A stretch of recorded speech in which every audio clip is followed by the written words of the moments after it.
What is burnout? Burnout is a state of physical, mental, or emotional exhaustion. The term was coined in the 1970s by the American psychologist Herbert Freudenberger, who used it to describe a severe stress and high ideals in helping professionals.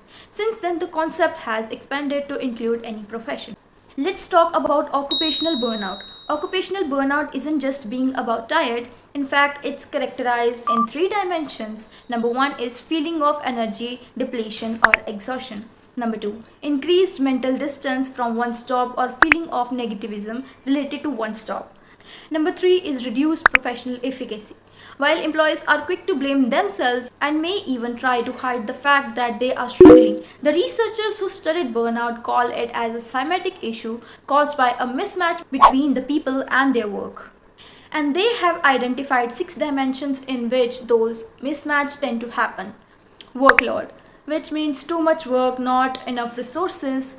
Number two is control, micromanagement, lack of influence, accountability without power. Number three is reward, which means not enough pay or satisfaction. Number four, community, which covers isolation, conflict, and disrespect.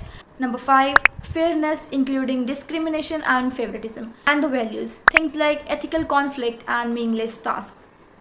A few mismatch is tolerable, but significant mismatch in the area that are important to someone can lead to burnout. Currently, most workplaces don't do a great job in presenting it. In fact, they are encouraging employees to push through it, but doing so actually make it worse.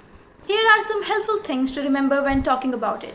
People don't burn out because they are weak. They burn out because of the mismatch between them and their work. They have pushed through long enough trying to be a good employee that their brains and bodies have essentially none of the strike and refuse to keep working under these conditions. That's just how our brain works. Burnout is something that should be tackled in collaboration. Finally, addressing burnout is good for everyone. If it's recognized in the early stage, then it's easy to recover, but if it's chronic burnout, then it can take months or even years to get back to where we can work effectively. I'll be doing more episodes on this topic with more detailed information in the future, but in meantime, let's start talking about it and aware others who are suffering from it. Share it with your friends who have a busy schedule and may have burnout.